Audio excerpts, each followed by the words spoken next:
أضعف صياد في التاريخ مات بدم بارد، بس النظام اختاره ليكون ملك الظلال. سونج جين وو ما كانش ضحية، ده كان الكابوس اللي هيحرق أعدائه بجيش من الموتى. لو مفكر إنك شفت قوة قبل كده استعد للصدمة، لأن اللي هيحصل دلوقتي مفيش حد في الكون يقدر يوقفه. ملك الظلال وصل، اكتب وصيتك الأخيرة ويلا بينا. من 3 سنين فاتوا اسطول سفن حربيه محاوط جزيره جيجو، بس الاسلحه العاديه هنا ملهاش اي 30 لازمه يا صاحبي. المعركه دي بتاعت الصيادين وبس، وفريق الصيادين بيواجه نمل احمر عملاق طالع من الغابه، والموضوع كان هيقلب بمجزره للصيادين الضعفاء لحد ما يظهر 3 ابطال من الرتبه اس، بيكون مين وجيو وبايك. دخلوا المعركه زي الوحوش وفرموا النمل. وفي حته تانيه بنشوف تشو وهو بيضرب نار من المدينه وبيدي اشاره من قبط الصيادين تتقدم وتخلص الليله. نرجع بقى بالزمن 10 سنين لورا، بوابات غريبة ربطت عالمنا ببعد تاني فتحت فجأة وطلع منها وحوش سحرية مرعبة، بس في المقابل في بشر جالهم قدرات سحرية عشان يصدوا الخطر ده، اتعرفوا باسم الصيادين، متقسمين من اعلى حاجة اس لحد اقل حاجة ايه، وقدراتهم دي ثابتة ما بتزيدش ابدا، يعني اللي بيتولد ضعيف بيفضل ضعيف لحد ما يموت. وهنا بقى نتعرف على بطلنا العظيم سونج، اضعف صياد في تاريخ البشرية. وسونج جين وو ده رتبة ايه، لما الصيادين بيشوفوه في اي مهمة بيفرحوا علشان عارفين ان المهمة دي هتبقى سهلة وما فيهاش خطر طالما هو معاهم. بيقابل صاحبته جوهي اللي دايما بتشيل بلاوي وتعالجه، وبيقول لها بكل برود انا متعود على كده. وبعدين يجمعهم قائد الفريق سونج يدخلوا بوابه الدنجن، وجين هو بيدخل بسكينه رخيصه مفيش حيلته غيرها. في نفس الوقت رئيس جمعيه الصيادين الكوريه جو بيشرح للمساعدين اهميه الدنجن، وان احجار الجوهر اللي بتطلع من الوحوش دي كنز بتعمل اسلحه، والحكومه بتستغلها كطاقه نظيفه وبديل للطاقه العاديه. نرجع لجين هو اللي لقى اول حجر جوهر ليه وكان هيطير من الفرحه، بس الفرحه ما اكتملتش ونط عليها عفريت معاه سطور. جينو بيجي يضربه السكينه بتتكسر وياخد طعنه في بطنه تخليه يفرش في الارض. لحسن الحظ واحد من فريقه انقذه وجون هي عالجته، والفريق غلب زعيم الدنجن اللي كان مستذئب وبداوا يلموا الغنايم. وفجاه واحد من الفريق اكتشف حاجه غريبه، مدخل كهف سري جوه الدنجن ده، يعني دنجن مزدوج، وبداوا يعملوا تصويت هيخشوا ولا لا، والاصوات تتعادل. ويجي الدور على جينو اللي ابوه مختفي وامه في المستشفى واخته محتاجه مصاريف الكليه، فبالتالي كان لازم يوافق طمعا في الفلوس ويحسم التصويت ويقول هندخل. نقطع المشهد لحظه نشوف يوجين داخل نقابه الصيادين، وفي مكان تاني في المدينه حراميه بيسرقوا شنطه واحده. تظهر الصياده من الرتبه اس تشاي هاي تنط في الهواء وتجيب الشنطه وتطير حراميه في ثانيه وتختفي زي النينجا من غير شوشره. ونرجع لفريقنا اللي مش 40 دقيقه في كهف ضلمه. جينو بيعتذر لجوهي علشان هو السبب في الدخله دي، وهي بتزعله علشان دايما مبهدل نفسه، بس بتصالحه وتقول له هبقى اعزمك على اكلك اعتذار. يوصلوا في النهايه الباب عملاق ويقرروا يفتحوه. في اللحظه دي بالذات بنسمع نصيحه رئيس الجمعيه للصيادين الجداد، ارجوكم خافوا. الباب بيفتح على اوضه ضخمه بتنور بنار زرقاء، مفيش وحوش بس المكان مليان تماثيل مرعبه وماسكه اسلحه والات موسيقيه، وفي النص تمثال ضخم جدا. جوي بتهمس لجينو برعب، التمثال الكبير ده بصلنا. جينو بيحاول يطمنها وان بيتهيأ لها، بس فجاه الباب بيترزع ويتقفل لوحده. واحد من الصيادين بيجري مرعوب علشان يفتحه، وفي ثانيه واحد من التماثيل الحراس بيقطعوا نصين بسلاحه ويرجع يقف مكانه كأن مفيش حاجه حصلت. الصدمه شلتهم كلهم. جينو بيبص للتمثال الضخم اللي بيبدا يلف عينه ويبص لهم. جينو بخبرته في النجاه من الموت فهم اللي هيحصل، بيصرخ بأعلى صوته للكل انزلوا على الارض. ومن عين التمثال الضخم بيخرج شعاع ليزر جبار بيحول اي حد واقف لرماد في ثانيه. جينو بيلحق يوقع جونوي وينقذها، بس بيكتشف انهم وقعوا في فخ الموت والهلاك بقى محوطهم من كل حته. الكل متسمر مكانه من الرعب. 2 من زمايلهم ماتوا في لمح البصر، وتشيبي يزعق للكل محدش يتحرك عشان التماثيل ما يهجموش تاني. جينو بيحاول يفوق جوهي اللي مرعوبه من اللي شافته، وهنا بقى الصدمه الاكبر. جينو بيبص لتشي بيلاقي خسر دراعه، بيلف له جرحه بسرعه وتشي بيقول له ان التمثال ده مستحيل يكون اقل من الرتبه ايه او اس، لان ضربته بتموت في ثانيه. وبيفكرهم بالوصايا اللي مكتوبه على الحيطه، اولا احترموا الحاكم، ثانيا مجدوا الحاكم، ثالثا اثبت ولائك. وهنا جينو بيستوعب المصيبه، الحاكم ده هو التمثال الضخم ده. وبنفهم ان الصيادين دول المفروض اقوى ناس علشان بيواجهوا الموت جوه البوابات دي كل يوم. وفي نفس الوقت ده نروح لمدرسه اخت جينو الصغيره. صاحبتها هم بتسالها على اخوها، فبتقول لها ببساطه انه يا دوب رتبه ايه ودايما متكسر ومتبهدل، وحن بترمي فيه انها لو بقت صياده تخلي الرتبه دي ليها هبه وشأن. ونرجع بقى للدنجن وجوه الموت. واحد من الصيادين اسمه جو لسه ماضي عقد مع نقابه كبيره ومش مستعد يموت هنا، بيقرر ياخدها جري لحد الباب وبيقول السرعه دي لعبتي. وما اكدبش عليك يا صاحبي، هو فعلا كان سريع، بس شعاع الليزر بتاع التمثال كان اسرع. ما مسحه من الوجود وما تبقاش منه غير رجليه بس. الكل بدأ يصرخ. جينو بيشغل جمجمته وبيفتكر اول وصية يحترموا الحاكم. بيقف فالتمثال بيبص له، ينزل على ركبه التمثال يوقف، بيزعق في الباقي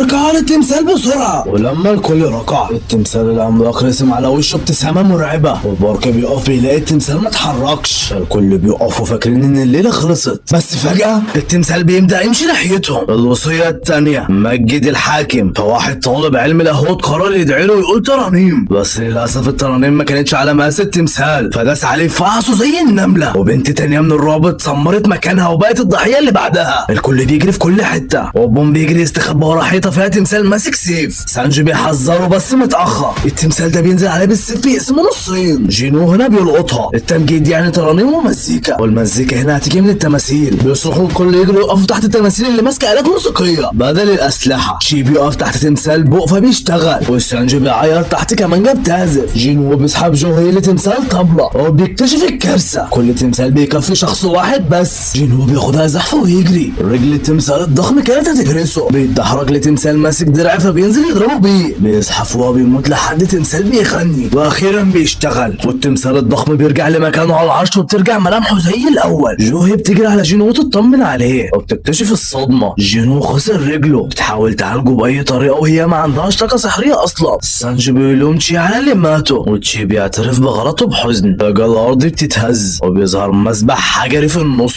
جينو بيفهم ان دي الوصية التالتة، اثبت ولاك يعني لازم تضحية. شي بيدخل الدايرة فبتنور شعلة. جينو بيطلب من اتنين يسندوه وبيدخل المسبح فبتنور 3 شعلات كمان. وفي لقطة سريعة بنلمح اخت جينو بتزور امها اللي في غيبوبة في المستشفى. نرجع للدنجن، الكل متجمع جوه الدايرة على المسبح. بتظهر شعلات زرقاء حوالين الشعلات القديمة، والباب اخيرا بيتفتح. بس التماثيل العادية كلها بتبدأ تتحرك وتقرب منهم. جينو بيستوعب اللعبة بسرعة. طول ما بتبص للتمثال ما بيتحركش زي لعبة عسكر وحرامية بتاعت زمان، وبيفهم ان الشعلات الزرقاء دي مجرد تايمر شغال. بيزعل كل ما حدش يخرج بره الدايرة لان الباب ده فخ ومحتاجين يغطوا النقط العامية. بس الخوف بيعمل كل. الاتنين اللي سندوه بيجروا بره الدايرة هما مرعوبين، وسانجي بيعيط ويقول انا اسف عيلتي مستنيانه ويهرب هو كمان. ما بقاش فاضل غير جينو وتشي وجوهي. جوهي منهارة وطاقتها خلصت ورجليها مش شايلاها. جينو بياخد القرار الصعب، بيطلب من تشي ياخدها ويهرب لانه كده كده مش هيقدر يمشي، وبيديها حجر الجوهر بتاع الدنجن علشان تاكل بيه الاكله اللي وعدها يعزمها عليها. هي بتعيط وبتقول له انت ازاي بتهزر في وقت زي ده. شي بيضربها على رقبتها بيخليها تفقد الوعي، وبيعتذر لجينو انه ما عندوش وقت للوداع، وبيشيلها وبيجري بره الباب. جينو دلوقتي لوحده تماما بيواجه الموت، وبيسحب السيف اللي سانجي سابه، وبيفكر بحسرة في رغبة انه كان نفسه يبقى زيهم. تماثيل بتهجم عليه من كل حته، بيتقطع بيتشوه وصرخاته بتهز الدنجن. تماثيل بترفع جينو وبترميه على المسبح كانه قربان غرقان في دمه، وشايف تمثال بيرفع سيف علشان ينهي حياته بضربة أخيرة. وفي اللحظة اللي السيف بينزل فيها عليه آخر شعلة زرقاء بتطفي، وبتظهر شاشة زرقاء نظام غريب بتنور قدام عينه بتقول له هل تقبل أن تصبح لاعب؟ قلبك سيتوقف كمان 2 جزء من الثانية لو رفضت. جينو من غير تفكير بيقول أيوة. الكل كان فاكره مات، بس اللي هيحصل دلوقتي هيخليك تشك في كل اللي شفته. جينو بيفتح عينه فجأة بيلاقي نفسه نايم في سرير المستشفى،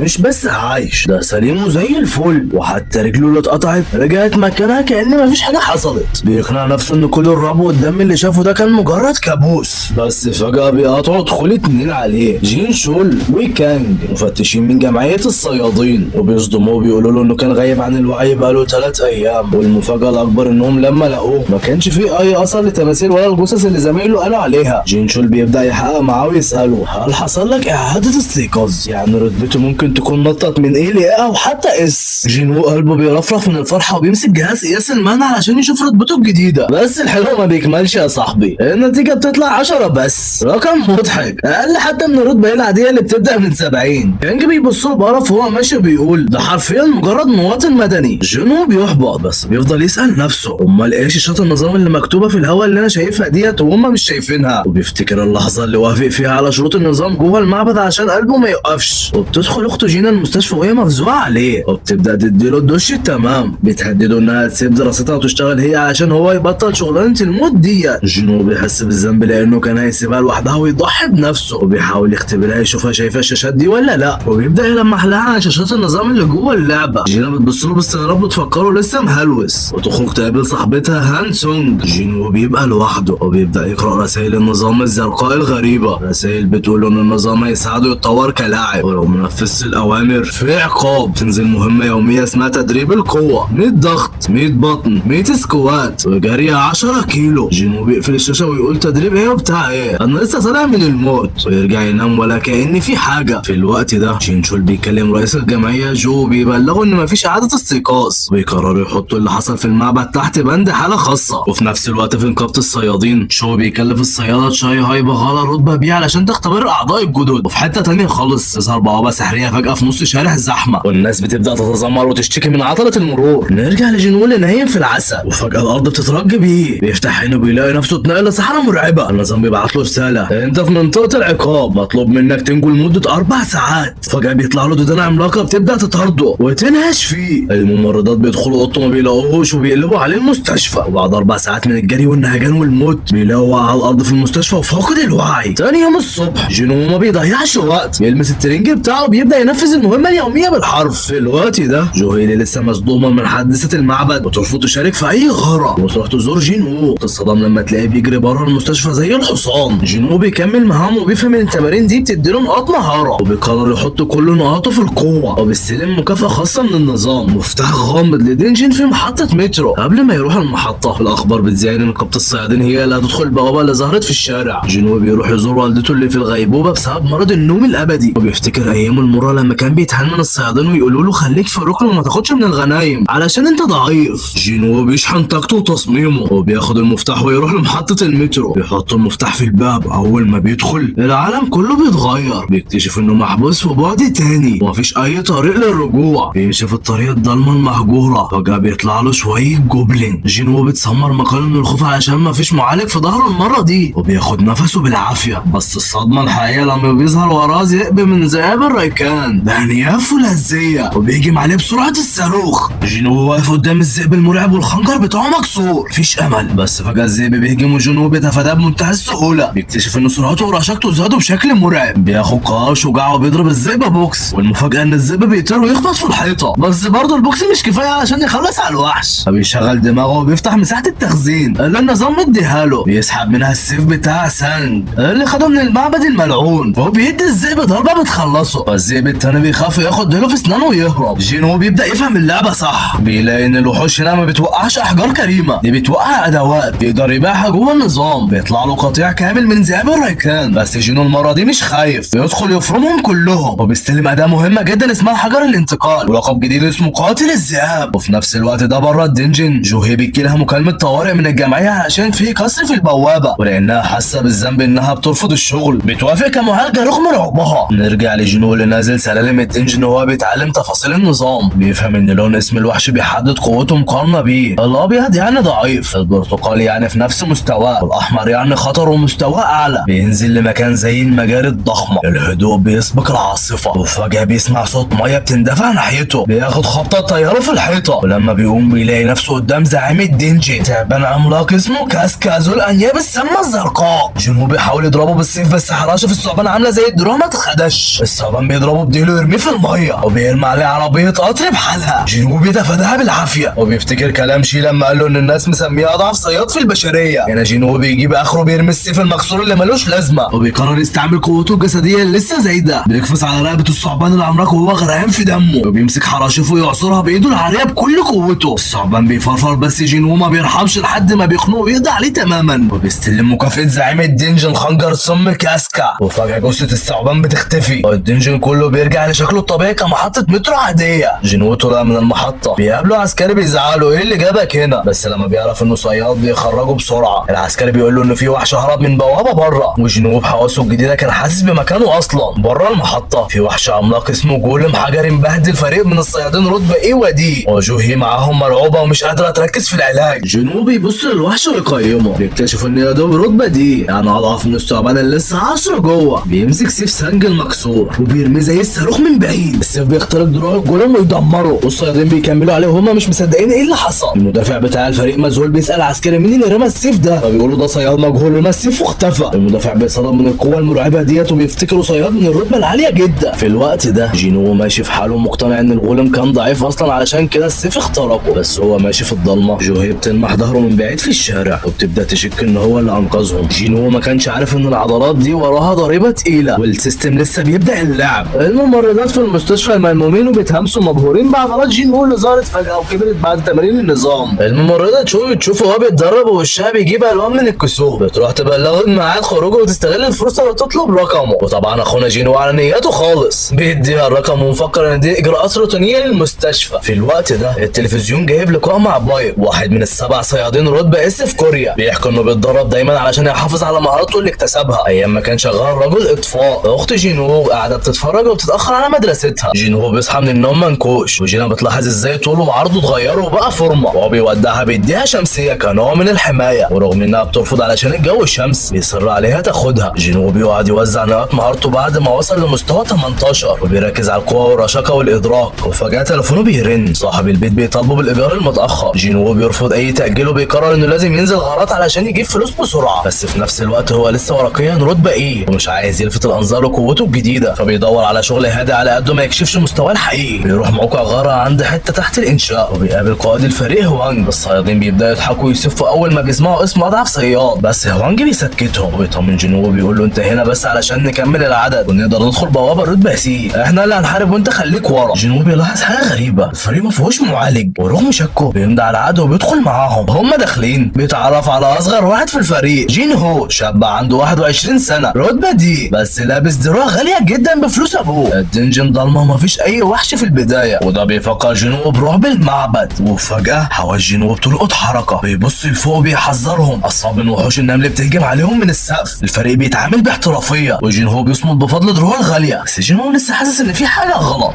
في لقطه سريعه بنشوف الصياد بايك رتبه سي وهو بيتدرب وبيكسر الصخر بايده العاريه لدرجه ان المبنى بيتهز. نرجع للدنجن، الفريق بيكمل ماشي لحد ما بيوصل لغرفه الزعيم. غرفه مليانه احجار منى بتلمع بفلوس بالهبل، وهو في النص عنكبوت عملاق نايم. هوانج عينه بتزغلل على الثروه دي، وجين هو بيفكروا ان جين هو كمان ليه نسبه من الارباح زي ما مكتوب في العقد. هوانج بيوافق بابتسامه خبيثه وبيقول لهم خليكم هنا جنب العنكبوت لحد ما نطلع نجيب معدات الحفر ونرجع. بس اول ما بيطلعوا بوم بيقفلوا المخرج بتفجيره ويحبسوا جين هو جوه مع الوحش. دول طلعوا عصابه من الصيادين الخاينين بيسموهم السحالي، بيضحوا بالصيادين الضعفاء كطعم علشان الوحش ياكلهم وينام وهم يسرقوا الغنايم براحتهم. العنكبوت العملاق بيصحى على صوت الانفجار، بس جنو ما بيتهزش. بيبص لجنو بيقول له بكل ثقه ودم بارد ما تتحركش، انا اللي هفرم البتاع ده. هوانج دنسو وعصابه السحالي بيطلعوا بره الدنجن وسايبين جنو وجنهو جوه كطعم من العنكبوت العملاق، مخططين بكل برود يرجعوا من نفق فرعي بعد ما الوحش يتغدى بيهم ويسرقوا احجار المنى اللي بمليار وان. هوانج بيبحث عن معلومات والد جينهو الغني وبيخطط بمكر ازاي هيمثل دور الحزين المقهور في العزاء، وبيعترفوا البعض بكل بجاحه انهم اصلا ما يقدروش على العنكبوت لوحدهم وعلشان كده هربوا. جوه غرفه الزعيم جينهو مرعوب وبيقول لجينهو يلا نهرب باي طريقه، الوحش ده محتاج صياد رتبه بيه على الاقل عشان يقف قدامه. بس جينهو ما بيرجعش خطوه لورا، بيبتسم ابتسام التحدي ويهجم على العنكبوت اللي طلع اقوى بمراحل من ثعبان كاسكا والجولم الحجري. جينهو بيضرب بكل قوته بخنجر كاسكا، بس حرشه العنكبوت صلبه جدا وما بتخدش حتى، بيفضل يتفادى ضربات رجول العنكبوت المميته بسرعه خارقه لدرجه ان جينهو بيتصدم من اللي بيشوفه وما بيصدقش ان ده مجرد صياد من رتبه ايه. جينهو بيبدا يترعب من جينهو نفسه وبيفتكروا من الصيادين المزيفين اللي بيخبوا رتبتهم العاليه عشان يستمتعوا بقتل الناس في الدنجن، وبيفقد الامل ويقع على ركبه وهو بيفكر في ابوه مستني الموت. طاقه جينهو بتخلص من كتر الجري والعنكبوت بيستعد علشان يديله الضربه القاضيه، بس في اللحظه الحاسمه جينهو بيستلم مكافاه الشفاء الكامل من مهامه اليوميه. طاقته بترجع 100% في ثانيه، بينط في الهواء ويغرز الخنجر في عين العنكبوت. تاثير السم والشلل بيمشي في جسم الوحش وبيخلص عليه، وجينهو بيعلى كام مستوى في لحظتها. جينهو بيمسح دموعه وبيرسم ابتسامه صفراء ويقول لجينهو يا زعيم ويدي له ازازه ميه. وفجاه عصابه السحالي بتظهر من نفق فوقهم وبيتصدموا انهم لسه عايشين. وناخد فاصل سريع بره الدنجن، بنشوف رئيس الجمعيه جو وهو بيتدرب مع نائبه جون شول. جو بيصد ضربات جون شول بمنتهى السهوله وبيديله بوكس يطيره في الهواء، وبيشكره على التدريب وبيأكد ان الاستمرار في التمرين هو اللي بيفرق بين الحياه والموت. نرجع تاني للرعب اللي في الدنجن، السحالي مقتنعين ان جون هو اللي قتل الوحش بفضل دروعه الغاليه. هوانج بيدي جون هو عرض شيطاني، اقتل جون هو وانضم معانا وهنسيبك تعيش، بس جون هو بيرفض يخون صاحبه اللي لسه منقذ حياته. هوانج ما بيتفهمش وبيأمر رجالته يخلصوا على جون هو الاول، وهنا بتحصل الصدمه. النظام بيطلع رساله حمراء جون هو اقتل ال6 اعداء والا هتموت. في لحظه تشتت الساحر كون بيضرب جون هو بتعويذه سحريه بطياره وتلزقه في الحيطه. وفي مشهد تاني بره بنشوف الصياده بارك هاجين بتتغدى مع صحابها بيكلمها وبيحكوا لها عن تدريبهم مع الصيادة الخارقة شاي هاي ان. وجيه بتجيب سيرة ان في فرق غارات نسبة الوفاة فيها مريبة جدا وما بيطلعش منها غير القادة بس. نرجع لجنو اللي مرمي تحت الانقاض، بيفهم ان العالم ده شغال بقانون البقاء للاقوى وان النظام بيجبره يقتل البشر علشان يفضل عايش، فبيقرر انه كمان هيستغل النظام لمصلحته. بيقف على حيله والصياد جون بيقرب بكل ثقة علشان يخلص عليه، بس في لمح البصر جنو بيطير رقبة جو قبل حتى ما يكمل جملته. جنو بيستوعب ان بقى قاتل بس مفيش اي مجال للتراجع، بيفرم الاربعه الباقيين في ثواني ومبقاش غير القائد هوانج بيهجم بكل غل، بس جنو بيتفادى بايد واحده ويوقع على الارض. فرق المستويات بقى مرعب ومفيش مقارنه. هوانج المرعوب بيترجى يرحمه بس جنو بيبص له بنظره جلد وبيقول له انت حاولت تقتلني 3 مرات،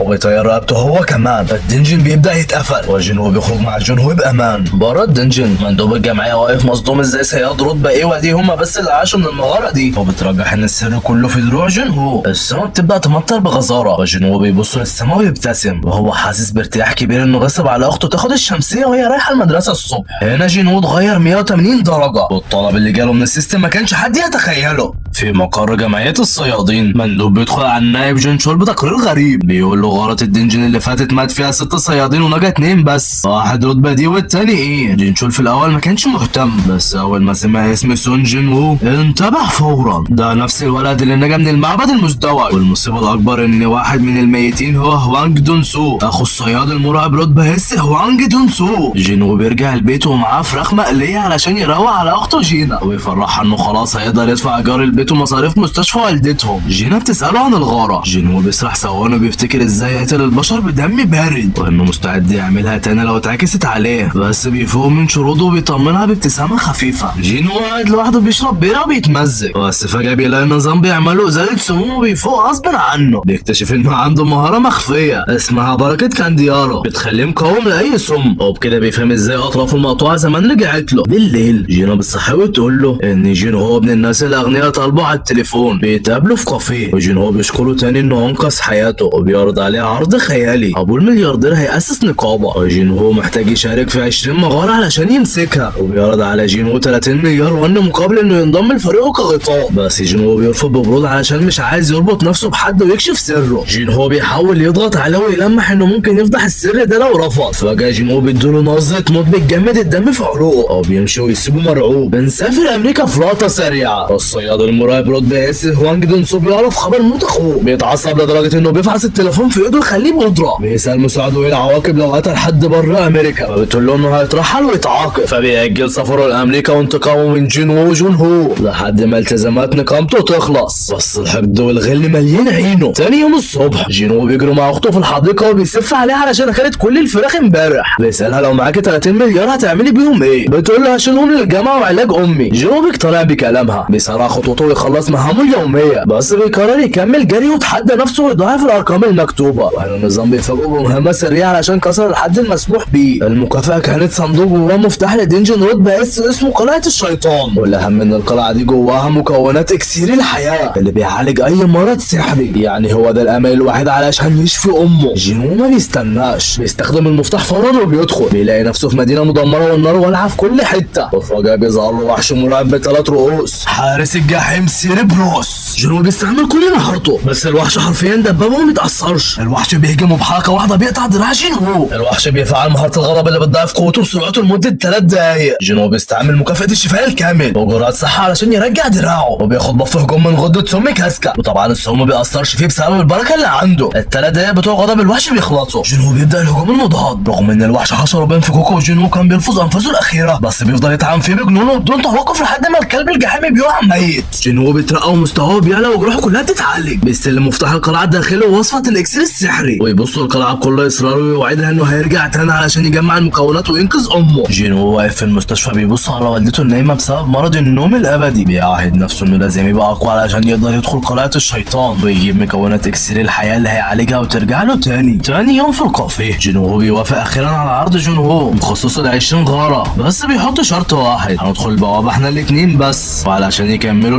الحد الادنى لعدد الصيادين هيأجروا انك تسد خانه وتستنى بره بالظبط زي ما كان الخاين دوانج سو كان بيعمل. جينهو بيطير من الفرحه لان لو قدر يخلص الغارات دي من غير اي اصابات او وفيات ابوه هينبهر بيه. في نفس الوقت الصياده الخارقه تشاي هي ان بتخلص تدريب الجري بتاعها وتلاقي راجل بيراقبها بيطلع مندوب من شركه يوجين الانشاءات وبيعرض عليها تبقى قائده نقابه يوجين الجديده اللي الشركه بتاسسها. وعلى الناحيه الثانيه جينهو راكب العربيه مع ابو الملياردير. الاب بيتكلم عن ازاي النقابات الخمسه الكبيره بقت هي اللي ماشيه البلد ولازم يعملوا نقابه لنفسهم علشان يفضلوا في المنافسه. بس الصدمه جينهو ان ابوه بيخطط يخلي اخوه الكبير هو نائب القائد تحت قياده صياد رتبه اس. وجينهو بره الحسبه خالص. جينهو بيحس انه مهمش ومالوش لازمه. الضغط النفسي بيزيد عليه. نرجع لجينهو اللي بيخلص مهامه اليوميه وبيحاول يكسر الليمت تاني علشان يجي له مفتاح لقلعه الشياطين. بس النظام بيستعبط المره دي. بيديله كارت بينجو مالوش اي 30 لازمه. مستواه وصل لل 26 وماشي في الشارع بيفكر يصطدم 44 العملاقه اللي في منطقه العقاب علشان يجمع خبره بس بيكسر. فجاه بتجيله رساله طوارئ من الجمعيه الخاصه الرتبه دي وبيقول لنفسه احسن من مفيش ويقرر يروح. رساله الطوارئ ديت بتلف على ناس تانية نعرفهم كويس. عمنا سونج في صاله التدريب بتاعته رغم ان تلميذه بينصحه يعتزل علشان كبر وايده مقطوعه. سونج مصمم يستخدم اللي باقي من صحته وقوته علشان يخدم المجتمع. وفي بيت تاني كيم سانج بيلاعب بنته الصغيره ومراته بتترجى يبطل شغلانه الصياد ديت بعد رعب المعبد المزدوج. بس كيم بيقول لها مفيش فلوس والبنات داخلين مدارس. بنته بتساله انت قوي يا بابا؟ بيرد عليها بابتسامه اكيد طبعا وبيقنع مراته ويقرر ينزل الغاره في مقر نقابه الصيادين. بقى قائد نقابه النمر الابيض قاعد متضايق مع جو قائد نقابه الصيادين علشان مقابله تلفزيونيه سخيفه لبسها له. بيجيبوا له سيره نقابه يوجين الجديده اللي هتاكل الجو. بس بقى خلقه ضيق وبيجيب من الاخر ويسال شوي هو احنا متجمعين هنا ليه بجد؟ المعالجه جونهي بتتخانق مع امها في التليفون اللي بتجبرها تسيب الشغلانه. جوهي بتتعصب وتقفل السكه وهي حاسه بضعف وتوها بس بتفتكر اصرار جونو وقوته ومحاولاته انه يبقى احسن فبتاخد قرارها. ولما بتجيلها رساله الغاره بتقرر تنزل وتواجه مخاوفها. شايين بتوصل لمكتب تشوي وبتقابله بعد ما بايك مش على طول بيسلموا على بعض. بتبلغوا انها رفضت عرض نقابه يوجين وده بيريح تشوي جدا وبيشكره. هي بتساله بفضول عن سبب زياره بايك ليه. بايك قاعد بيشرب لوحده بالليل وبيفتكر السبب الحقيقي اللي مقابلته مع تشوي. شوي عايز يجمع النقابات كلها مع بعض علشان يستعيدوا جزيره جيجو المكان المرعب اللي مات فيه صيادين بالهبل. وتشوي كان مصمم انهم لازم يبقوا اقوى ويكسبوا الراي العام علشان الحمله دي. بايك بيسرح ويفتكر صاحبه اللي مات في الجزيره دي. الصبح بيطلع جينو بيودع اخته جينا ونزل الغاره. جينا بتستغرب انه نزل من غير اي معدات او دروع وما عادش بيرجع متصاب زي زمان بس بيطمنها وبيمشي بكل ثقه. في الطريق للغاره سونج بيمشي وبيفتكر حظه غريب وانه مبارز طول عمره بس صح كساحر. وفجاه عينه بتيجي على جينو بيتصدم من التغيير الجذري في شكله وملامحه والاهم رجله المقطوعه رجعت سليمه تماما. بيوصلوا قدام البوابه وبيكتشفوا الصدمه. الفريق ده هو نفس الناجين الخمسه من مجزره المعبد المزدوج. جينو سونج كيم جوهي والكانج. كيم وكانج باصين في الارض من الكسوف والذنب علشان سابوا جونهو وراهم وهربوا. بينما جونهي فرحتها مش سايعاها انها شافته تاني عايش وبخير. بس اللحظه الدراميه دي بتتقطع بوصول باقي الفريق اللي هم عباره عن 3 مساجين رتبه سيمه كلبشين. الجمعيه جايباهم ضمن برنامج الصياد البديل علشان يسدوا عجز الصيادين مقابل تخفيف عقوبتهم. ومسلط عليهم صياد رتبه بي من الجمعيه اسمه كانج تشاي عشان يراقبهم وما يخليهمش يتنفسوا. الغاره دي ريحتها مش مطمنه ومشاكلها بدات قبل ما يدخلوا حتى. اللعبه وسعت منه خالص والسر اللي كان مخبيه بدا يتكشف لاكتر حد خطر. جوه اعماق كهف الدنجن جنو بيتلم شمله مع فريق غاره المعبد المزدوج. عمنا سونج جوهي جيو وكيم. كيم عينه مكسوره وحاسس بالذنب علشان ساب جينو يواجه الموت لوحده قبل كده بس الكبرياء منه يعتذر. على الناحيه الثانيه المساجين شغالين ذبح ورمي جثث في الجوبلين ومزاجهم رايق وكل ده تحت مراقبه عين مفتش الجمعيه. عمنا سونج بيبص لجينو ويلاحظ ان حالته اتغيرت تماما وبقى اقوى وماسك خنجر جديد. بس جينو بيستعبط ويقول له دي شويه تمارين ضغط وبطن في البيت. طيب يستعجلهم وبيوصلوا لمفترق طرق من 3 مسارات. جينو بحواسه العاليه بيعرف مكان الزعامه وبياخد طريق الشمال مع سونج وجوهي والمساجين مع طيب بياخدوا اليمين. وكيم وجيو بياخدوا النص. كيم وجيو ماشيين يفرموا في الغوبلين. لكن بيقرر اخيرا انه لازم يعتذر لجينو بعد الغاره ديت علشان ضميره يرتاح من الحمل ده. في نفس الوقت الطريق اليمين طيب يبص للمساجين ببرود ويسالهم تعرفوا تقتلوا البشر بنفس السهوله دي؟ بيردوا بتبجح ان كله زي بعضه. وهنا بناخد فلاش باك سريع. اب مقهور بنته انتحرت بسبب المساجين دول. دفع لتاي شيك 3 مليارات وانا علشان يخلص عليهم جوه الدنجن لان القانون الفاسد هيخفف عقوبتهم. طيب يبدا التنفيذ فورا وبيقتل المساجين بدم بارد علشان يرمي التهمه على وحوش الجوبلين. بس المصيبه كيم وجو شافوه. طيب يبص لهم بابتسامه مرعبة بيقول لهم شكلها اضطر اعدل الخطة شوية. جينو في طريقه بيسمع صوت صرخة بترج الدنجن كله، بيجري بأقصى سرعة هو وسونج وجوهي، بس بيوصلوا متأخر. جينو جثته متقطعة وكان بيلفظ أنفاسه الأخيرة ومتشرح. جينو بيبص لكيم وهو منهار بيقول له عيش علشان أفضل ألومك على اللي عملته، بس كيم بيعتذر له من قلبه على خذلانه ليه وهو بيموت من العدم. طيب بيهجم على جوهي من الضلمة علشان يخلص عليها، بس جينو بيمسك ايده في الهواء. طيب بيبجح ويقول لهم انه هيلبسهم تهمة قتل المساجين، بس عم سونج بيتدخل، بياخد سيف كيم وبيقرر يواجه طيب بنفسه. سونج بيقاتل ببراعة وسيفه شغال حلاوة، وطيب نفسه مبهور بيه، بس فرق السرعة والشباب بيكسب. طيب بيجرحه وجوهي بيتعالجوا فورا، وده بيخليها الهدف رقم 1. طيب يلف علشان يخلص عليها، بس سونج بيعمل فخ وبيضربه بسحر نار. طيب يتفاداها بسهولة وبيرفع خنجره علشان ينهي حياة سونج، بس فجأة جون وو بيصد الضربة. طيب يتصدم. سرعة رد الفعل دي مستحيل تكون لواحد رتبة ايه، دي سرعة سفاحين. وبيتأكد ان جينو جاله استيقاظ مزدوج ومخبي مهارته عن الكل. جينو بيسأل طاي ليه بيقتلهم ويعذبهم، بيرد بكل سذية علشان قتل البشر ممتع اكتر بكتير من الوحوش. هنا النظام بيدي جينو مهمة طوارئ للقتل زي اللي جات له ايام سحالة دينجن. المعركة بتبدأ، بس طاي بيختفي، فعل مهارة التخفي المرعبة وبيقطع كحل جينو ويوقعه. طاي فكر انه كسب، بس جينو بيصدم كله بيفعل مهارة الشفاء الكامل وجروحه بتلم في ثانية. طاي بيترعب ازاي مقاتل وبيشفي نفسه. جينو ما بيضيعش وقت، بيفعل مهارة نية القتل، بيعمل طاي للثانية وبيخرم قلبه بالخنجر. طاي بيموت وبيسيب لجينو حاجة مهارة التخفي هدية. المحقق جين شول بيوصل الدنجن وبيشوف الجثث ومصدوم في تعبه. طاي بيسأل مين اللي قدر يقتله. جينو كان هيسلم نمر ويعترف، بس عمنا سونج بيتدخل بذكاء وبيشيل الليلة وبيقول انه قتله بمساعدة سحر علاج جون هي علشان يحمي سر جينو. والمحقق بيقتنع فعلا بفضل رتبتهم. الأزمة بتعدي فجينو بيخلص على زعيم الدنجن والأب الحارات. طيب يسلم نفسه للشرطة وبنشوف مشهد هادي في الحديقة. جوهي قاعدة مع جينو بتطلع حجر سحر من شنطتها وبتبصله بابتسامة وتسأله انت فاكر ده؟ بعد الغارة جينو بيتمشى مع جوهي في الحديقة للذكرى. جوهي بتعترف له ان قلبها الضعيف ده مش بتاع شغلانة الصيادين دي، وانها قررت تعتزل وترجع لبلدها. تديله حجر مهارة رتبة اللي كانت اخدها منه قبل كده، وتقول له انها عمرها ما باعته، وبتودعه بابتسامة وبتتمنى تشوفه تاني. جينو بيبقى لوحده وبيفتكر تحذير المحقق جين جول لما قال له انه صياد رتبة اس هوانج دونسو هيموت وينتقم لاخوه. دونسو ده هو اللي مات في الدنجن من فريق السحالي، فاكرينه؟ المحقق نصحه يسافر بره البلد لان القانون ملوش كلمة على صيادين رتبة اس، بس الكلام ده بيخلي جينو يبرمج دماغه على حاجة واحدة، لازم يبقى اقوى بسرعة. جينو وجون هو بيجمعوا فريق غرع عجيب علشان يدخلوا بوابة رتبة سي. مجمعين 6 صيادين كلهم مضروبين بالنار، اللي مصاب واللي مدمن واللي ما عندوش خبرة. المهم يكملوا عدد 8 وخلاص. من ضمنهم بنت صغيرة اسمها هان هربانة من المدرسة وبتطلع صاحبة جينا اخت جينو، بس هو ما يعرفش لسه. جينو بيقول لها يا طفلة، بتتعصب عليه بس هو بيديلها على دماغها وبيفكرها انها لسه رتبة ايه وما عندهاش اي خبرة. جينو بيصدم الفريق ويقول لهم انا وجوهو بس اللي هندخل. الناس بره مستغربين بس مرضيين علشان هياخدوا 3 مليون ون. هم قاعدين حاطين رجل على رجل. جينو بيفعل مهارة التخفي وبيدخل هو وجينهو الدنجن، بس بعد ما بيكبر جينهو يقلع الدراع الرتبة العالية المضحك اللي كان لابسه وساب له الخوذة بس يستر بيها نفسه. الفريق اللي بره متخيلين ان هم هربوا، بس بيتصدموا لما بيلاقوهم مخلصين الدنجن في ساعة واحدة بس بدل ساعتين. وبيسخنوا بيقرروا يخشوا 3 دنجنات في اليوم. جوه الدنجن جينهو شغال فرم في الوحوش والزعماء، وجينهو شغال عامل منجم يلم في كريستال المانا. جينهو بيوصل للمستوى 40 ومهارته بتاعته وبياخد مهارات جديدة زي الضربة القاضية. وفجأة يجي له اشعار من النظام انه بقى مؤهل لمهمة تغيير التخصص. في مقر نقابة النمر الابيض المدير اهان ومساعده بيلاحظوا ان جينهو صرف 150 مليون ون على بوابات رتبة سي. اهان بيفتكر اسم جينهو من حادثة الدنجن المتنيلة اللي نجا منها، وبيشك ان جينهو حصل له ايقاظ مزدوج. بيروح يراقب البوابة وبيلاقوا فريق جينهو قاعدين بره كانهم في رحلة على النيل. اهان بيفهم ان جينهو شغال لوحده وبيستخبى يسمعهم وهم طالعين، وبيسمع جينهو وهو بيطلب اجازة يوم واحد طبعا علشان مهمة تغيير التخصص. بنقطع المشهد لثانية على تشو اللي بيصحى مفزوع من كابوس مرعب عن جزيرة جيجو والنمل العملاقة اللي بتفرم في الصيادين. بيقوم وهو مقتنع ان وقت التحرك قرب. نرجع لجينو بعد ما بيخلص اليوم. هانهم ساعدوا بيقابلوه ويعزموه على قهوة علشان يعرضوا عليه ينضم لنقابتهم، وبيعرضوا عليه ضعف فلوس شركة يوجين. جينو بيبص لهم ببرود وبيقول لهم ان عقدوا مع جينو ب3 مليار ون. هان بيتصدم، وهنا جينو بيقلب وشه يحذره من التجسس عليه، وفجأة بيختفي بمهارة التخفي وبيجرح خد هان. هان بيترعب بيحلف له انه كان بيراقب البوابات من مش هو. فجينو بيظهر تاني وبكل برود بيبيع له 3 بوابات ب 600 مليون ون، وبيديله جرعة علاج تشفي جرحه ويمشي. حم بيبقى مبهور جدا بيه. تاني يوم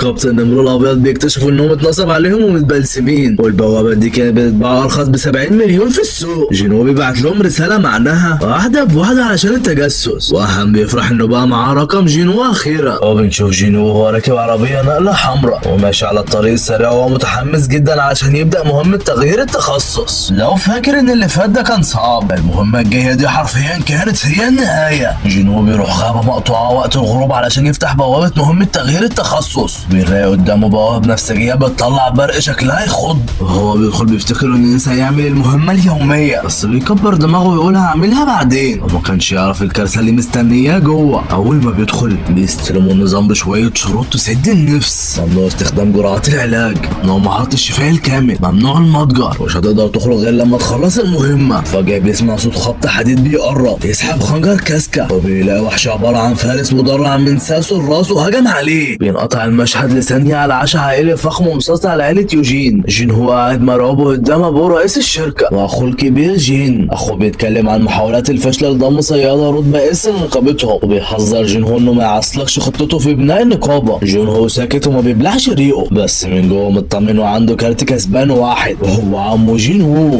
نرجع للدنجن. جين هو بيضرب الفارس بالخنجر، بس السلاح ما بيعملش خدش في الدرع. بيشغل دماغه ويفتكر ايام ما كان بيضرب بايده، وبقوة عضلاته بيشق الفارس المدرع نصين. الفارس بيقع وجين هو مستواه بيزيد، بس الفرحة ما تكملش. موجات ورا موجات من الفرسان والصحراء والقطرة بتظهر. جين هو شغال فرم فيهم، بس طاقته بتبدأ تخلص، وبيدرك انه محتاج يزود نقط الذكاء علشان يقدر يواجه السحرة دول. في نفس الوقت جوي مع تشاي ان بيركبوا هليكوبتر في مهمة استطلاع لجزيرة جيجو المرعبة، ورئيس الجمعية جو بيشيد بتشوي ان مخلى قضية الجزيرة عايشة في عيون الناس. نرجع للدنجن. جينو بيخلص على اخر عدو وبيلبس دروع جديدة مخفية وبيزق باب ضخم بيدخل لغرفة العرش، وهنا بيشوفوا القائد الفارس إجريس الدموي، دروع احمر بلون الدم وهالته لوحدها ترعب اي حد، لدرجة اني شخصيا جسمي اشعر من مجرد تخيل المشهد. إجريس بيهجم بسرعة البرق وبيدمر العواميد بضربة سيف. جينو بيحاول يصد بس خنجره حرفيا ملوش لازمة. إجريس لما بيلاقي جينو شال سلاحه بيرمي هو كمان اسلحته عشان تبقى راجل لراجل، بس إجريس بيمسح بكرامة جينو البلاط،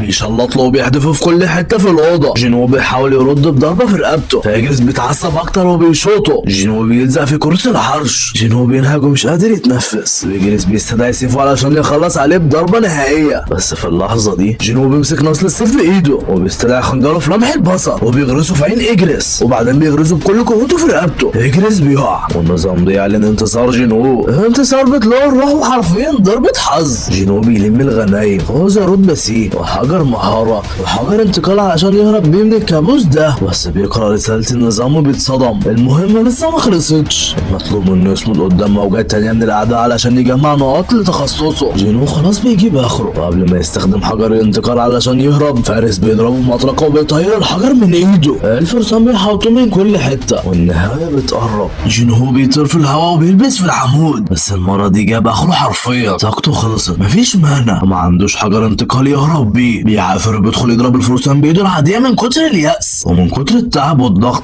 بيبدأ يشوف هلاوس، بيشوف زمايله القدام بيسفوا عليه، وبيشوف سونج وجو هي بيقولوا له ريح نفسك واستسلم، وفجأة بيسمع صوت مرعب من وراه بيقول له انت بتاخد اللي تستحقه. بيبص بيلاقي نفسه القديمة اضعف صياد في البشرية، بيحبطه وبيقول له كفاية كده وسلم نمر. في نفس الوقت ده في مقر الجمعية الرئيس جو وجون شول بيقلبوا في المواجهة بيفتكروا ضحايا الغارة الثالثة لجزيرة جيجو. جو بيقول ان اللي عاش لسه شايل الصدمة جواه ولازم الصيادين يتجاوزوا رعبهم ده والا النهاية هتكون وحشية. نرجع لجينو اللي لسه نفسه القديمة بتصلخه في الكلام وبتقول له انت مجرد صياد رتبة ايه وهتفضل كده. جينو بيزعق ويقول له اخرس، بس فارس بيلطش وبيمسح بوشه الارض. هو بيفقد الوعي، بيفتكر اللي حصل في المعبد المزدوج وازاي النظام انقذه. نفسه القديمة بتقول له شكلهم مش عايزينك تموت دلوقتي. وفجأة علشان هو نسى يعمل المهمة اليومية النظام ينقله لمنطقة العقاب، بيلاقي نفسه في صحراء واسعة وشمس بتحرق. جينو بياخد نفسه وبيفتح المتجر يشتري جرعات مانا علشان يفوق. فجأة الارض بتتشق وبيطلع له 6 حشرات 44 عمالقة. جينو بيقوم لهم وهو متجدد الطاقة وبيقرر ان اي وجع ما بيموتش اكيد بيقوي، وبيبدأ يفرم في الحشرات دي وهو بيصرخ بأعلى صوته. بنقطع المشهد على بيت جينو. اخته جينا بتصحى من النوم مخضوضة من كابوس، بتلاقي العشاء اللي حضرته له زي ما هو، وبتقعد تفكر يا ترى هو متاخر في الشغل ولا يمكن بيحب، وبتضحك وتدخل تنام وهي بتدعي انه يرجع علشان يحضر معاه اجتماع اولياء الامور. نرجع للصحراء. جينو خلص على الحشرات، مستواه زاد وصحته رجعت فل، بيشتري خنجر جديد من المتجر اسمه قاتل الفرسان، وبياخد مهاره يد الحاكم اللي كسبها من اجرس، ودلوقتي هو جاهز للعوده. في الجو شو فريقه بيقربوا من جزيره جيجو، الطيار بيتصدم لما بيكتشف ان في طاقه مانا طالعه من الميه تحتهم. منطقه العقاب بتخلص وجينو بيرجع لغرفه العرش تاني، بس المره دي الفرسان زادوا عشرات الاضعاف. بيبدا يفرم فيهم بس بيلاحظ ان المستوى ما بيزيدش، وهنا بيشغل الجمجمه، بيفهم ان الفرسان دول مجرد استدعاء، وان المشكله الحقيقيه في الصحراء. بمهاره رمي الخنجر بيطير رقبه ساحر، فالفرسان بتوعه بيقعوا على الارض. بيخلص على الصحراء الثلاثه، فبيطلعوا له وحش جولام عملاق، بس جينو بيدمره في ثواني. هنا النظام بيبعت له اشعار مصمد 4 ساعات ونص، ومهم تغيير التخصص خلصت. وبناء على لعبه السولو النظام بيختار له تخصص مستحضر الارواح. جينو بيتصدم، بس النظام بيحذره ان دي فئه مخفيه. جينو بيفكر يقول لنفسه انه كده مش هيبقى سولو تاني، فبيوافق، وعلشان هو قعد وقت طويل وخلص على الكل النظام بيرقيه فورا ويديله لقب ملك الظلال. اشعارات ورا اشعارات بتنزل كالمطر. النظام بيطلب منه يقول كلمه السر علشان يستخرج الارواح. جينو بيقول الكلمه العظيمه انهض. 30 جندي ظل بيقوموا من الموت ويبقوا تحت امره. جينو بيبص على جثه اجرس، بيقرر يضمه لجيشه. بيحاول مره تفشل، التانيه تفشل، فاضل محاوله واحده بس. جينو بيكلمه من قلبه ويقول له بدل ما تحرس عرش فاضي تعال حارب معايا. وفجاه اجرس بينهض. في الجمعيه جون بيبص لشروق الشمس وبيقول له انه بيحلم بصياد جديد يصحى ويكون نور للبشريه. في اللحظه دي جينو بيسمي الفارس اجرس، جيش الظلال كله بيركع قدام الملك الجديد. وانا بقول لك اللحظه دي حقيقه اشعر البدن. وهنا بقى حصلت اللحظه اللي قلبت موازين القوى في العالم كله. كمل وشوف. بنقفل المشهد في جزيره جيجو، الطياره بتهبط وتشوي بينزل وبيشق من الصدمه. النمل العملاق اللي حاربهم من 3 سنين اتطوروا بقى لهم اجنحه.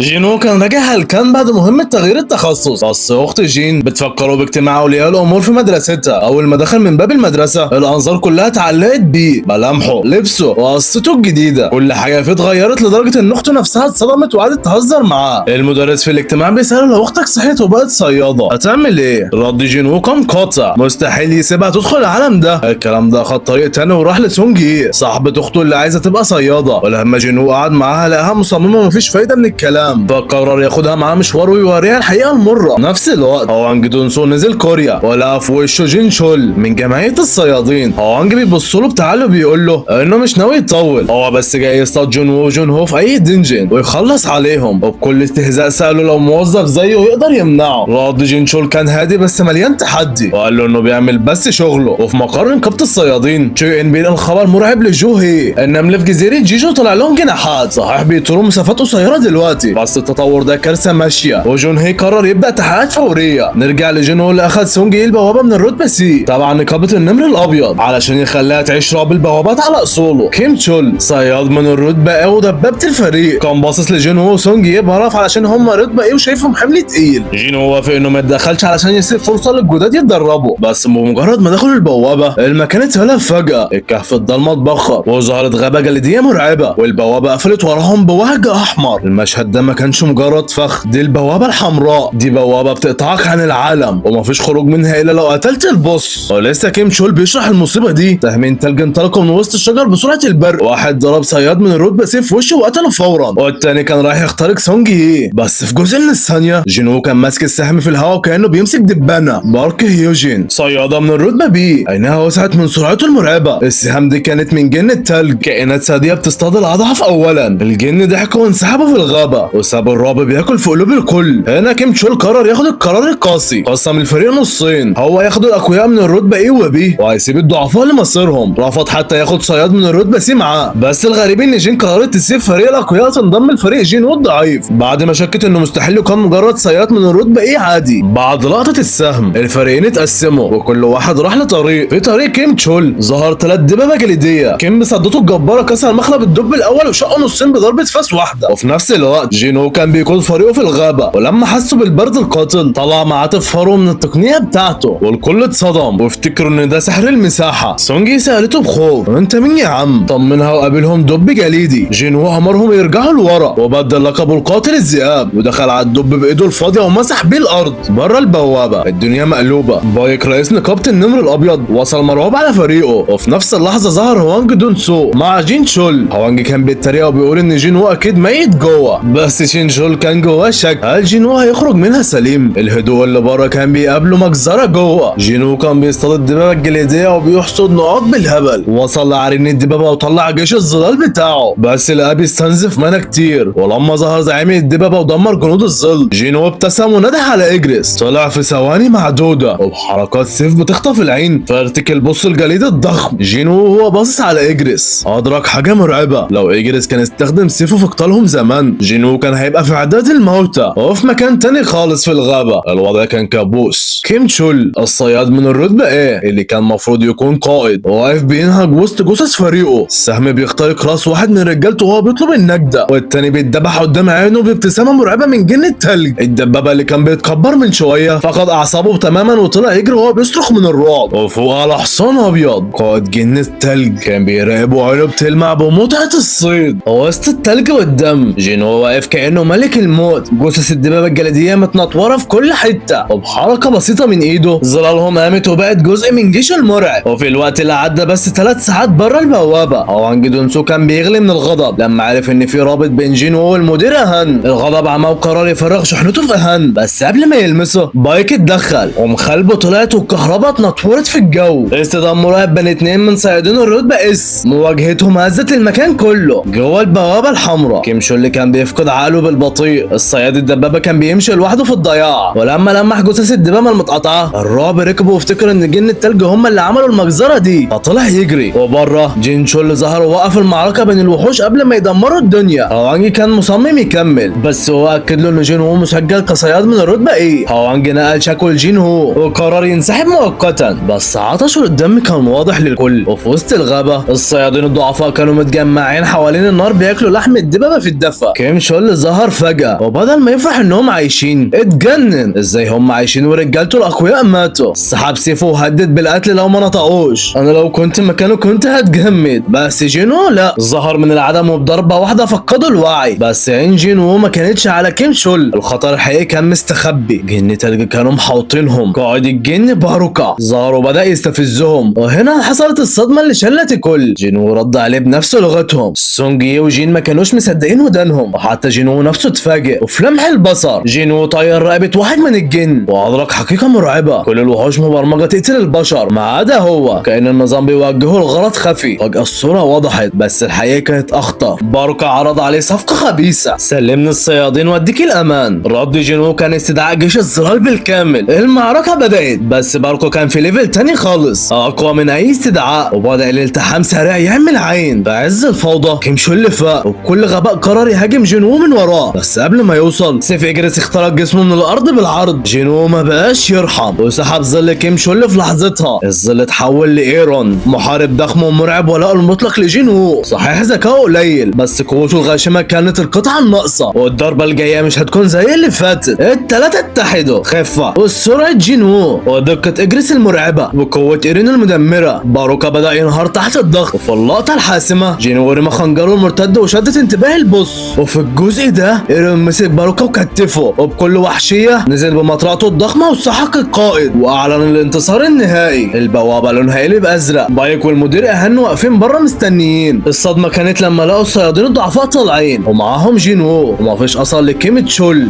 بايك حاول يحقق مع جينو بس جينو وقفه بنظرة باردة وقال له ان المفروض يشكروا انه انقذهم. بيك اعتذر فورا وجينو مشى ومعاه سونجي، ووراهم بايك بأمر اهان يعمل المستحيل علشان يضم الصياد الغامض ده. اللي حصل ده غير كل حاجة. في الحمام قدام المراية جينو كان بيغسل وشه بيفكر يفكر. خنجر باروكا غنيمة ممتازة، بس تقول الدم على ايده مش سهل، دي تالت مرة يقتل انسان. بس الصبح طلع بيوم جديد، جين هو ظهر بدروعه الجديد بيلمع وجاهز للمغارة، والمفاجأة ان سونج اي قررت تنضم لهم. وجوه البوابة جين هو كان واقف مصدوم وهو بيشوف جيش ظلال سونج لأول مرة. الجنود شغالين زي المكن بيفرموا الوحوش، وحتى ايرون بيجمع حجار المانا ببراعة. وفي نفس اللحظة في دنجن ضلمة في امريكا، صياد امريكي كان بيرجع لورا مرعوب، قدامه راجل متبهدل وشكله متوحش بيقرب منه وبيقول له جملة واحدة: انا عايز اروح البيت. جين وجون هو بيحتفلوا انهم خلصوا بوابات النقابة المطلوبة. جين هو كان سكران وبيفضفض، قال انه مش قريب من اخوه الكبير وكان بيتمنى ان جين هو يكون مكانه. جين هو ابتسم بهدوء وقال له: النهارده انت اخويا الصغير. الكلمة دي ما كانتش مجرد مواساة، دي كانت رابطة هتغير شكل المستقبل. نرجع للراجل المتبهدل قاعد ساكن في زنزانته في امريكا. المسؤولين شاكين انه وحش على هيئة انسان، لانه بقاله 10 سنين محبوس جوه البوابة، ولانه ما بيتكلمش انجليزي كويس جابوا له الصياد الرتبة اس هوانج دون سو علشان يترجم. الراجل نطق اسمه لاول مرة: سونجيل هوان. جينو بيجهز نفسه لرحلة اسبوع كامل لقلعة الملك الشيطاني. اخته جينا هان لاحظت انشغاله، بس هو كان هدفه واحد: يجمع مكونات اكسير الحياة علشان يعالج مرض امه الغامض. اول ما دخل القلعة النظام صدمه بمهمة دموية قتل 10,000 وحش. جينو ما ترددش وقبل التحدي. في الوقت ده جينو بيطلب من ابوه يمسك نقابة العيلة بدل اخوه. ابوه وافق بس بشرط واحد: ان جينو ينضم ليهم، وجينو وافق فورا. وفي القلعة جينو بيمسح الادوار، بياكل وبيغير لبسه وهو طالع، بيعلى في الليفل، واستدعى دب جليدي من الظلال وسماه تانك علشان يسرع حركته. وصل للدور ال50 وهناك ظهر له البوس فولكان الجشع، وحش ضخم وسريع وذكي. بس جينو باستراتيجيته ومهارته قضى عليه. هو ما وقفش هنا، كمل ووصل لميتيوس وخلص عليه بضربة من ظهره، وبدأ يلم الغنايم والادوات. بس الهدوء اللي في القلعة كان بيسبق كارثة حقيقية بره. شاهاي كانت بتعوم في المسبح ومهمومة، وسألت جونج ان اللي مخبيين سر النمل اللي طار في جزيرة جيجو. شو يرد ان الافضل يجهزوا في السر بدل ما يرعبوا الناس على الفاضي. نرجع لامريكا، التحقيق شغال، وهو محذرهم ان الدناجين ديت والوحوش دي مجرد بداية لكارثة عالمية. دونج سو لقط اسم ابنه وعرفه، وبكل غرور هدده انه هيقتل جينو. هنا النظرة اتغيرت، هوان انفجر بقوة غاشمة دمر المبنى بالكامل، وساب دونج سو مرمي فاقد الوعي واختفى في الهواء. جينو وصل للدور ال75، الوقت والامدادات خلصوا، بس الطلعة دي ما جاتش بخسارة ابدا. الليفل بتاعه ضرب في السما، لقى مفتاح دنجن سري، والاهم جمع مكونين من 3 لاكسير الحياة. بص للقلعة ووعد نفسه انه هيرجع ويكمل المهمة. جينو واقف قدام الحقيقة، علشان يقدر يكسر قلعة الشياطين لازم مستواه يعلى. مفيش طريق تاني غير انه يعمل اعادة تقييم لرتبته كصياد علشان يشارك في الغارات المتقدمة. دخل جمعية الصيادين وعيون كين تشول لقطته، وبسرعة بلغ بايك ان جينو وصل. دخل اوضة التقييم، وفجأة الموظفة وشها اتغير، الجهاز بدأ يطلع اصوات غريبة، الدوائر الكهربائية اتحرقت. الموظف التاني دخل يلحق الموقف، وبنظرة فاحصة اكتشف الكارثة. جينو عنده طاقة سحرية تعدت حدود الجهاز بالكامل، النتيجة طلعت زي الصاعقة. جينو رسميا صياد من رتبة اس، ورقم 10 على مستوى الدولة. بره في صالة الاستقبال جونج ان وجين تشول كانوا مشغولين بالدخيل الغامض بتاع البوابة الحمراء. شوي كان هيموت ويعرف مين الشخص ده. الهدوء ده ما كانش انتصار، ده كان الهدوء اللي بيسبق العاصفة. سمعوا دوشة فخرجوا يستكشفوا. الموظف بيبلغ جينو ان الجهاز عطلان ولازم يرجع بعد 3 ايام. شو يحاول يقرب منه ويعرض عليه الانضمام للنقابة، بس جينو صده ببرود وساب المكان. وبايك دخل الصالة بعدها، وهنا تشو عرف ان جينو هو الدخيل الغامض. جينو راح يزور والدته في المستشفى، وهو خارج جين تشول كان مستنيه وقدمه لرئيس الجمعية جون هي. الرئيس بارك له على الرتبة الجديدة وقال له بثقة انه مش محتاج جهاز علشان يثبت قوته. جو عرض عليه ينضم للجمعية او اي نقابة تقيلة علشان التوازن وكده يعني، بس جينو رفض، قال له انه عايز يكمل في مطاردة الوحوش في الغارات بنفسه. جو احترم رغبته وسابه يمشي. بعيد عن هنا في مستشفى تانية، هوانج دون سو كان بيغلى من الغضب. نائب الرئيس سأله: سونج ايه هوان وحش؟ ودوانج سو اصر بكل غل انه وحش، وقرر انه هيجمع قطع اثرية قوية علشان يرجع يواجهه المرة الجاية. جينو في بيته كان بيدور على عتاد لحد ما لقى اعلان لمهمة في بوابة من الرتبة ايه. جينو قدم في المهمة ودخل مع فريق تنقيب في البوابة دي. بدأ يشرح للناس اللي معاه ان المهمات الكبيرة دي محتاجة تخصص،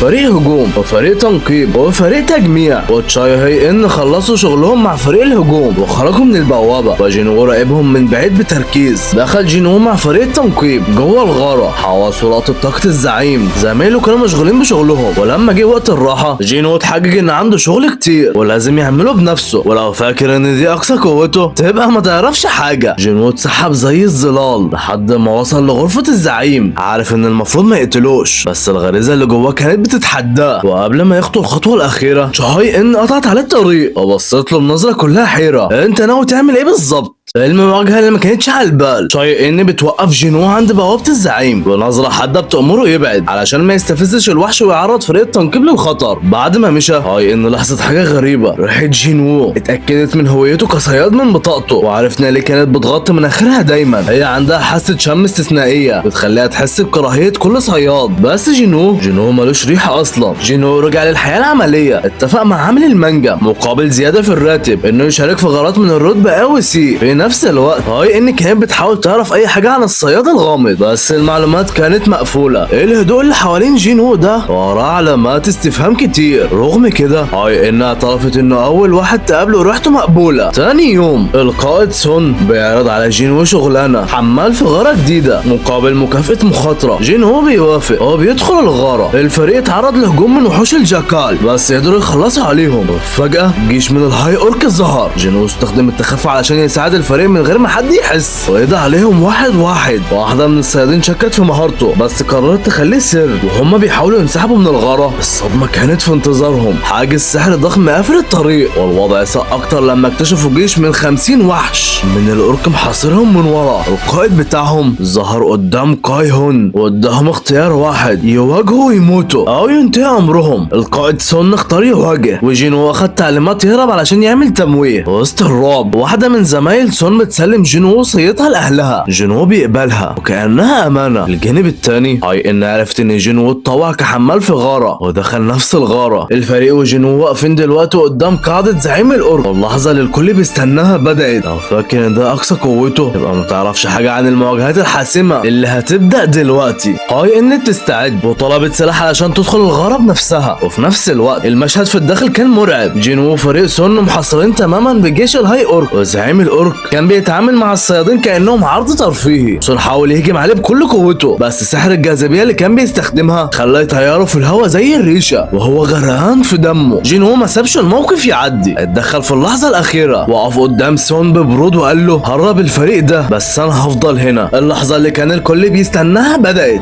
جينو بص للجيش اللي قدامه وبنظره مرعبه نطق الكلمه اللي بتهز الجبال: انهض. ومن ظله جيش الظلال ظهر في لمح البصر واندلع القتال الوحشي. في الوقت ده جين شول وصل للمكان، وبمجرد ما دخلوا حسوا بان طاقه المغاره دي وصلت لمستوى الرتبه اس. حاله طوارئ. هاي ان كانت هناك، شافت جثث الهاي أورك متكومه والقتال وصل لاقصى درجات العنف. جينو شرب جرعه الطاقه واستدعى جيش جديد من الموتى وقال لزعيم الأورك: قريب هتنضم ليهم. الساحر حاول يصد بس جينو امره يستدعي السحره بتوعه. السحره اللي حطموا حاجز زعيم الأورك السحر بضربه واحده. المواجهه كانت محسومه. جينو قضى على زعيم الأورك وبسرعه نفذ مهاره الاستخراج. جثه الزعيم اختفت وطلع مكانها ظل جديد اقوى من اللي قبله. جينو واقف باصص للظل بتاعه وسماه تاسك. بعد المعركه الفريق كله كان في حاله ذهول. جين شول ورفاقه اكدوا على الجميع الحقيقه دي لازم تفضل سر. كتموا على الخبر، ولكن الخبر وصل لتشوي. شوي اللي حس ان جينو ده لغز كبير وطلب يقابله باي ثمن. الايام عدت وجينو قاعد في كافيه مع جين هو بيتكلموا في العادي، وفي نفس الوقت الصحافه في الشارع مهووسه بقصه لي وقدراته الجديده والكل مراقبه، واللعبه لسه بتبدا. بايك وتشو وصلوا مبنى الجمعيه. الصحافه محاصرهم باسئله عن لي. هم تجاهلوا كل ده وعينيهم على المعركه الحقيقيه. في نفس الوقت لي بيعمل مؤتمره الصحفي بيعلن عن عودته للمجال ونيه انضمامه لنقابه الشر تحت قياده ليم تايجو. الممثل ده فاكر ان دي تشو اعلامي، ما يعرفش ان اللي جاي هيمسح تاريخه كله. جينو وصل المبنى وموظف الاستقبال حاول يمنعه، بس تدخل الرئيس جو قلب الموازين وفتح له الابواب. لي حاول يدخل هو كمان بس الموظف منعه بامر من جين شول. جينو دخل غرفه التقييم. الرئيس قال له: وريني قوتك الكامله. جينو اطلق طاقه مرعبه، الحيطان اتهزت وتشو وبايك اللي كانوا بره اتسمروا مكانهم من هول اللي حسوه. النتيجه طلعت جينو اخذ الرخصه الرسميه. دلوقتي هو الصياد العاشر في التاريخ بالرتبه اس. خرج من الغرفه وتشو وبايك حاولوا يفتحوا معاه كلام علشان يضموه، بس بس جينو صدهم ببرود، هو مش محتاج حد، هو ماشي لوحده. جينو في نفس الوقت بيواجه ابوه ميونج، بيعترف له انه فشل في اقناع جينو بالانضمام لاي نقابه، بس جينو لسه متمسك بقراره، هيمشي ورا جينو مهما حصل. جينو في رحلته للتحضير حاول يشتري معدات مقاومه للحراره من المزاد، بس الاسعار كانت نار. اكتشف ان اللي في متجره الشخصي ارخص بكتير. رجع البيت، قام من اخته جين باتنين من الهاي اورك حراس، ونشر باقي الظلال في المحيط. الصبح جينهو وصل لبرج دايسونج. جينهو دخل لقلعه الشياطين، وصل للطابق ال76، استدعى الظل كيبا واداله كرة الطمع. القوة دي مسحت كل اللي قدامهم. وفي الجانب التاني ابو جونهو ميونج بيقع ضحية لمرض النوم الابدي. جينهو طلع للطابق ال80، وزع قوته في 4 مجموعات. فجأة الاحساس بالخطر زاد، في حاجة بتدمر جيشه. جينهو اتحرك بسرعة، قطع 3 من فرسان الشياطين ووقف قدام الرابع. لو فاكر ان دي اقصى حاجة عنده تبقى ما تعرفش حاجة. جينهو بيبص للفارس وبيسأله في هدوء يخوف، هي الشياطين بتعرف تحس بالخوف؟ وهنا الفارس اعلن استسلامه. جينهو شد الخوذة، والمفاجأة كانت بنت صغيرة بأنياب ودان مدببة اعتذرت عن القتال وعرضت عليه تصريح الدخول ومعلومات عن باقي الطوابق مقابل انها هي وعيلتها يفضلوا عايشين. جينهو وافق، عرفت نفسها بأيسر وحكت له انهم كانوا عايشين في عالم الشياطين قبل ما يظهروا فجأة في المغارات. الهدوء ده ما كانش انتصار، ده كان السكوت اللي بيسبق الكارثة. بعيد عن جو الغارة كابوس بيتحقق في العالم الحقيقي. نملة طائرة من جزيرة جيجو هجمت شوارع اليابان وسابت وراها 300 قتيل و6 صيادين ميتين. الرئيس جو قيم قوتها برتبة ايه وامر بتشكيل عملية مشتركة من اليابان علشان يلحقوا الوضع قبل ما الوحوش توصل للأراضي الرئيسية. ايسل قادت جينو وزولو تاسك لقلعة عيلتها علشان التصريح، والاب كان بيترعش من الرعب لما شاف جيش الظلال ورا جينو، بس جينو طمنه والتزم باتفاقه. جينو كمل طريقه، هو مستوى اجرس وتانك بيعلى وبقى بقوة رتبة اس. رتبة ايه؟ ايسل سألت جينو ليه رحمتني؟ رد ببساطة انا حبك، والرحلة للقمة كملت. جينو ما كانش وراه غير هدف واحد، اكسير الحياة علشان ينقذ امه. في نفس الوقت شوي بيبلغ شوي ان باستدعائها للغارة الرابعة على جزيرة جيجو. كل صيادين رتبة اس في كوريا اتجمعوا، واليابان قررت تبعت اقوى صيادين عندها وعلى رأسهم جوتو علشان يخططوا للعملية. جينو وايسل وصلوا الطابق ال100، المكان كان فاضي. فجأة صرخة رعب شقت السماء وتنين ظهر زي البرق، كايسلين، وعليه واقف ملك الشياطين بارون. جينو ركز على التنين، بس بارون استدعى جيش شيطاني كامل. جينو فعل نطاق الملك في اخر ثانية، جيوش الظلال اشتبكت والقتال ولع. جينو حمى ايسل، بس استدعاء الجنود كان بيسحب المنى بتاعته بسرعة البرق. جينو استخدم ستايلس عشان يباغت، بس بارون كان كشفه. القتال ما كانش سهل ابدا. جينو امر تاسكو واجرس بالهجوم واستغل تشتيت انتباه التنين علشان يقطع راسه في ضربة واحدة. قررت جمعية هانيو جاوا من نقابة سحب السيف عرفت جوتو على الكل واتفقوا على الخطة.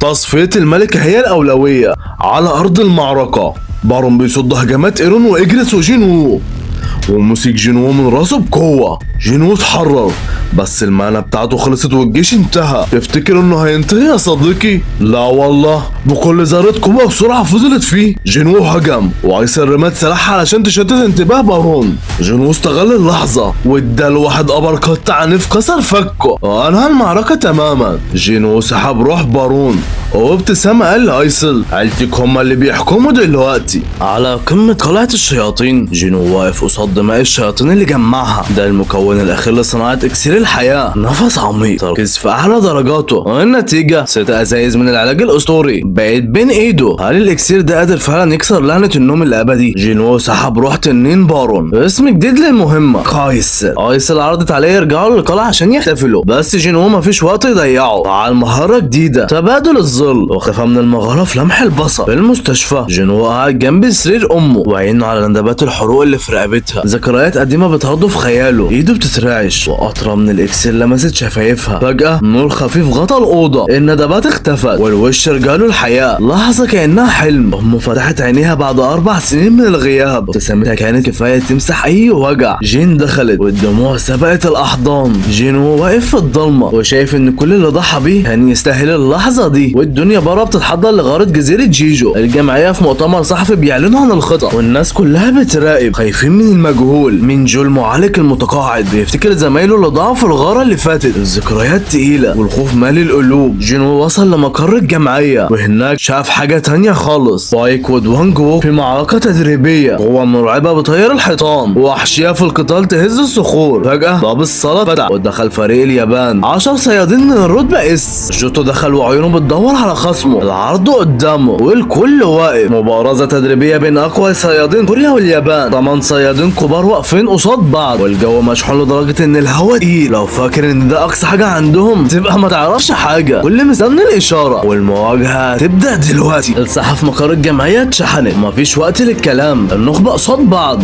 دونج كوك فعل قدرته الخاصة، جسمه اتضخم وبقى جبل من العضلات، ضربات قوية، سرعة جنونية، والقتال ولع من أول ثانية. لين بيضرب بالسحر، بايك بيتحرك بضراوة وفجأة الأمور اتعقدت. كوماموتو فقد أعصابه، هجم بتهور على تشاي هاي إن. تشاي صدت الضربة برد فعل شيطاني، بس كوماموتو دخل في حالته الشيطانية وبدأ يهجم بلا رحمة. جينو ما كانش قادر يتفرج، اتدخل في لحظة ووقف ركلة كوماموتو بإيد واحدة وقبض عليه في قفلة كسرته. الكل كان بيراقب جينو بذهول، غوتو اتشد ليه أكتر وطلب منه مبارزة حقيقية، بس جينو وافق بس بشرط مفيش تراجع. والصدام بدأ. جينو اكتشف ان غوتو سريع جدا حتى مقاييس رتبة اس، تبادلوا الضربات. جينو كان بيراوغ كل حركة لحد ما غوتو نجح يخدش وشه. في لحظة جينو مسك ايد غوتو وكان ممكن ينهي المباراة، بس كان مستمتع بالقتال. قبل ما القوة الكاملة تطلع وتدمر المكان، التدخل جه من الكل عشان يوقفوا الوحوش دي. جينو انسحب ورفض يشارك في غارة جزيرة جيجو.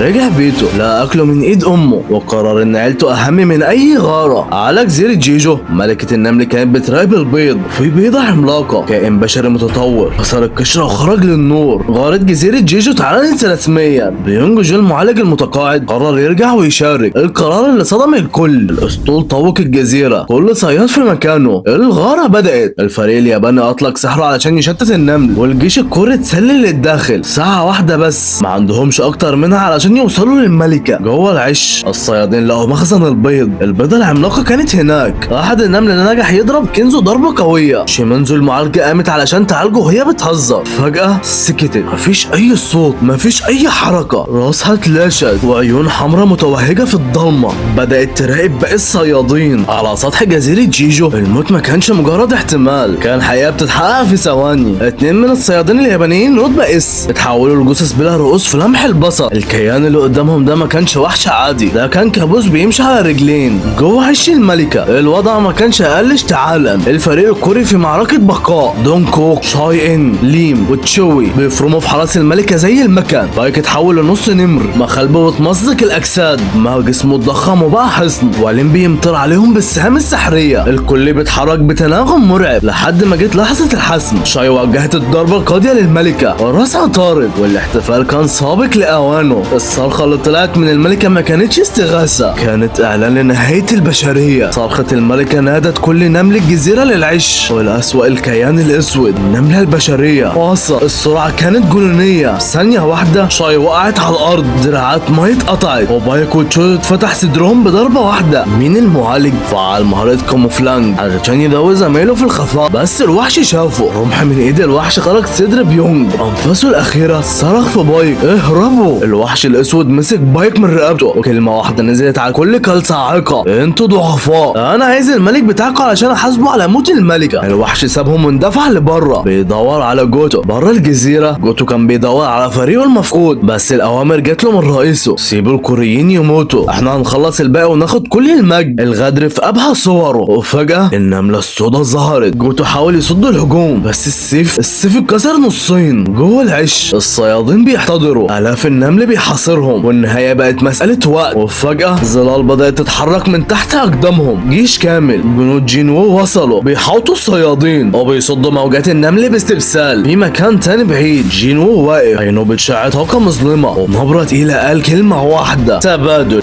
الصيادين واقفين في صدمة، عيونهم مش مصدقة اللي بيحصل. جيش من الظلال بيحمي ظهرهم وبيمسحوا جيش النمل من الوجود. اجريس، ساستانج وايرون بيتحركوا كأنهم آلات قتل ما يعرفوش الرحمة. ومن وسط الضلمة جينوو بيظهر. جينوو حاول ينقذ شاي ان، بس النظام اداله تحذير، الصحة منخفضة جدا، الموقف بيتحول لجحيم والوقت بيخلص. فجأة الكيان الاسود رجع، الهالة بتاعته بتملى المكان رعب. بص لجينوو وسأله: انت ملك البشر؟ جينوو بابتسامة ساخرة قال له: حاشا مباشرة وبتتكلم. الكاميرات رجعت تنقل البث والعالم كله بما فيهم اخت جينو بيشوفوا جينو واقف قصاد الوحش اللي مدمر الرطب اس كلهم. اللكمة الاولى جت، جينو خدها في وشه بس ما تهزش، رد اللكمة والصدام بدأ. دونج كونج مش مصدق، ده بجد ساحر، طاقة سحرية بتنفجر، ضربات بتكسر الحيطان. الوحش ضرب جينو بلسانه السام، جينو وقع على ركبته بس مقاومة السم اشتغلت في جسمه. جينو اهم والوحش اتطور لشكل ارعب. تفتكر انه هينهي جينو يا صديقي؟ لا والله، اشتباك سريع، سرعة فوق مستوى الادراك، اسلحة بتخبط في المخالب وشظايا الحجارة بتطير في كل مكان. جينو فعل مهارته وقطع الوحش الاشلاء. الوحش حاول يجدد اطرافه ويهرب بس جينو ما سابلوش فرصة. بضربة نهائية جينو انهى حياته وجيش النمل كله هرب. الكل كان فاكر ان المعركة خلصت بس الواقع كان اصعب. شاي ان حالتها بتسوء والنفس بيضيع. جينو حاول يستخدم اكسير الحياة، اغلى حاجة عنده، بس حتى هو ما كانش كفاية. جينو واقف في نص الكهف واليأس بدأ يتسرب لقلبه. حياة شاي هاي ان بتتسرب. جينو خد قرار ما كانش حد يتخيله، طلب من الراجل بتاع الكاميرا يقفلها واستدعى الظل المعالج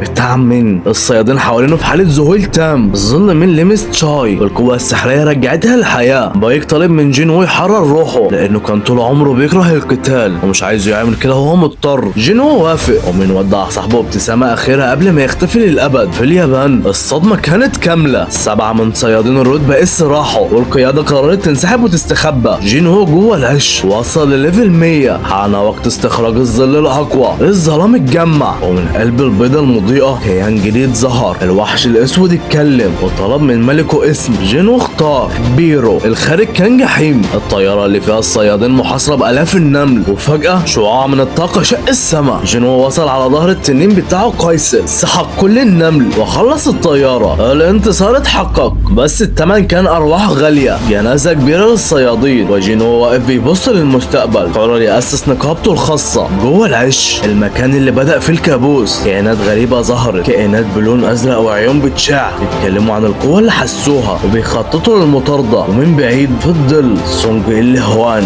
بيراقبهم. الاب موجود وفي زحمة الطريق السريع تليفون جينو بيرن. بوابة رتبة بي اتفتحت قدامه. جينو دخل لوحده وفجأة البوابة اتحولت للون الاحمر. جيش الظلال كله ظهر وابتسامة خبيثة على وشه. الهدف اللي بعده. وبكده نكون وصلنا لنهاية حكايتنا النهاردة، ولو عجبك الفيديو ما تنساش اللايك والاشتراك واشوفكم في حكاية جديدة. سلام.